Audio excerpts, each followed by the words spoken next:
Hello everyone, এই দেখো মেয়ের জন্য করে নিয়ে আসলাম নুডলস আর ডিম। ও প্রাইভেটে খেয়ে যাবে, আর ছেলের জন্য ডিম নিয়ে আসছি। চা খেয়ে ও নুডলস ও নিয়ে যাবে টিফিনে। আর আমি এই সুযোগে চাটা একটু খেয়ে নিলাম, লাল চা বরমশা ওদেরকে দিতে গেছে।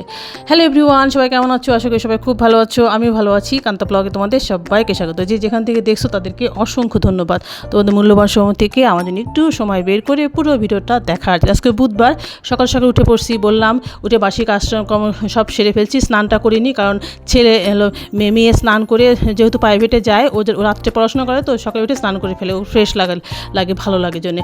ও ভগবানকে জাগিয়েছে, এই জন্য আমি আর স্নান করিনি। বাসি কাপড় চেঞ্জ করে বাসি কাপড়টা নেড়ে দিলাম। আর এই যে পর্দাগুলো আমি রাত্রে ভিজে রাখছিলাম, কারণ সকাল সকাল উঠে আর কাচা সম্ভব হয় না, পরিষ্কারও হয় না, এই জন্য রাত্রে ভিজে রাখছিলাম। এখন সুন্দর করে ধুয়ে দিলাম।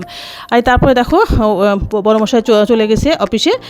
এই সুযোগে আমি পুরাতন আবর্জনা সমস্ত ধুয়ে মুছে পরিষ্কার পরিচ্ছন্ন করতে আসলাম। যেহেতু সামনে আসছে নববর্ষের আগ দিয়ে একটু বাড়িঘরগুলো হালকা ঝুল হয়েছিল, সেগুলো ঝেড়ে ফেললাম। তারপরে আসছে নীল পুজো, এই সমস্ত কিছু মিলিয়েই ভাবলাম যে একটু পরিষ্কার পরিচ্ছন্ন করে নিই। পরিষ্কার পরিচ্ছন্ন করলে মনেও শান্তি আসে, একটা ফ্রেশনেস ভাব থাকে, তাই না? এই সময় চাদর আমাদের সব তুলে ফেলছি, সমস্ত কিছু ধুয়ে দিয়ে আর একটু ভিজিয়ে ফেলছি। আর চাদরগুলো আমি চান করতে যাওয়ার সময় ওগুলো আবার ধুয়ে ফেলবো। তো এখন দেখো সমস্ত ঘর বাড়িগুলো সুন্দর করে মুছে ফেলাম। বাড়িঘর সব মোছা হয়ে গেছে, বাড়িটাও সুন্দর করে মুছে দিলাম। এখন আমি স্নান করবো না, মেয়েকে আনতে হবে। মেয়েটা আনার সময় হয়ে গেছে, মেয়েকে এনে তারপরে স্নানটা করব। চলো মেয়েকে ঝটপট নিয়ে আসি। এই দেখো বলতে বলতে মেয়েকে আনতে চলে গেছি, রিক্সা পেয়ে গেছি। মেয়েকে নিয়ে এসে তারপরে স্নান করে পুজোটা করব। চলো টাটা। হ্যালো এভরিওয়ান, এই দেখো আমার চান হয়ে গেছে, মেয়ে চলে আসছে। এই যে পুজো জোগাড় করে নিছি, সমস্ত কিছু আয়োজন করেছি, প্রদীপ জ্বালিয়ে নিছি।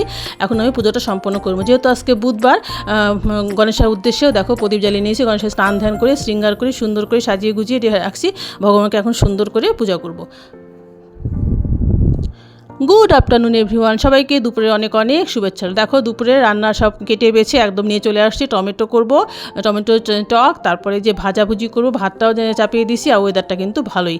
তারপরে এদিকে সবজি কাটছি, তারপরে মাংসটা ম্যারিনেট করে রাখছি। আর এই সমস্ত কিছু নিয়ে আসছি।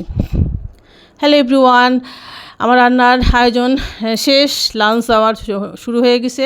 লাঞ্চের জন্যে সমস্ত রেডি করে নিয়ে আসলাম। ছেলেকেও আমি এই সুযোগে নিয়ে আসছি। ছেলে একটা ছুটি হয়ে গেছে, রান্না শেষ করে ছেলেকে নিয়ে আসছি। দেখো প্রথমে দেখালাম শাক, তারপরে এটা টমেটোর চাটনি, ফুলকপি রসা করছি, আর করছি ডাল। লাউ তো নাই, তাই পেঁপে দিয়ে আর ডাঁটা দিয়ে করছি। এই পেঁপে দিয়ে লাউ করা আমি কখনোই জানতাম না, একটা ইউটিউবার কাছ থেকে আমি শিখছি, তারপর থেকে করি, খুব মজা লাগে খেতে। তো আমি যেহেতু বেশি মাংসটা পছন্দ করি না, এই জন্য সবজির আইটেম বেশি করছি। মাংস দিয়ে এক পিস খাবো। আমার খাসি মাংস সবচেয়ে বেশি ভালো লাগে, মুরগি মাংস আমার অত ভালো লাগে না। তো যাই হোক, খেতে হয় আর কি, সবাই পছন্দ করে, এই জন্য আমি 2-1 পিস খাই। তো আমার জন্য আমি সবজি করে রাখছি, সবজি বেশি খাবো। আর এই দেখো বলতে বলতে মাংসটাও নিয়ে আসলাম। মাংসটা হয়ে গেছে, ছেলে মেয়ের জন্য ভাত বেরিয়ে ওরা খেয়ে শুয়ে পড়বে। মাংসটা একটু কষা কষা করছি, বড় মশাই পছন্দ করে।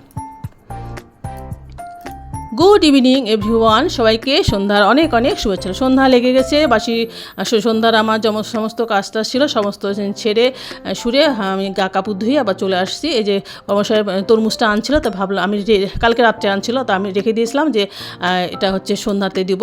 আর সকালে তো দিয়েছি, শশাটা দিয়েছি, তো সন্ধ্যাতে এটা দিলাম। সুন্দর লাগছে, জানি না মিষ্টি হবে কিনা, মনে হয় মিষ্টি হবে, যেহেতু খাইনি। ভগবানকে ভোগ লাগিয়ে তারপরে আমরা প্রসাদ পাবো। লাল টকটকা, খুব ভালো লাগছে দেখতে। তো সন্ধ্যা পূজা শেষ করে ভগবানকে শয়ন টয়ন দিয়ে তারপরে যাব চা করতে। চা করে বাচ্চাদের জন্য হালকা একটু নাস্তা বানাবো। তো চলো ঝটপট সন্ধ্যা পূজাটা শেষ করে তারপরে আসছি।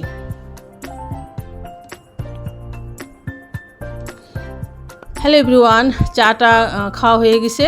তো ভাবলাম যে একটু ছেলে মেয়েদের জন্য একটু ফ্রেঞ্চ ফ্রাই করে দিই। তরমুজটা ওরকমই খায়, হালকা পাতলা 2-1টা তরমুজ আমি বেশি পছন্দ করি। বড় মশাই নিয়ে আসে যে তোমার খাওয়া হবে, ভগবানের খাওয়া হবে, সবার একটু 2-1 পিস খাওয়া হবে। তো ওদের জন্য একটু ফ্রেঞ্চ ফ্রাই করে দিলাম। ওরা ফ্রেঞ্চ ফ্রাই দিয়ে চা দিয়ে খাবে। আর আমি ওগুলো খাবো না, আমি তো শুধু চাই খাবো, যেহেতু তরমুজ খেয়েছি। তাই দেখো হয়ে গেছে ওদের জন্য ফ্রেঞ্চ ফ্রাই, সস দিয়ে এখন দিয়ে দিব। তো চলো বন্ধুরা, আজকের মতো ভিডিওটাকে শেষ করে দিচ্ছি। যে যেখানে দেখে তাদেরকে অসংখ্য ধন্যবাদ। আমার ভিডিওতে অনেক নতুন নতুন বন্ধুরা আসছে, নতুন পুরাতন সব বন্ধুদেরকে অনেক অনেক শুভেচ্ছা, অনেক অনেক ভালোবাসা রইলো। তোমরা সবাই আমার পাশে থেকো, আমি সবসময় তোমাদের পাশে আছি, থাকবো সবসময়। আমার ভিডিওতে যারা আসবে তা আমি সবসময় তাদের ভিডিওতে সঙ্গে সঙ্গে আমি চলে যাই, লাইক কমেন্ট করে চলে আসি। হ্যালো, আজকের মতো চলো যাই, bye bye, bye bye, tata. দেখা হবে আবার নতুন একটা ভিডিওতে।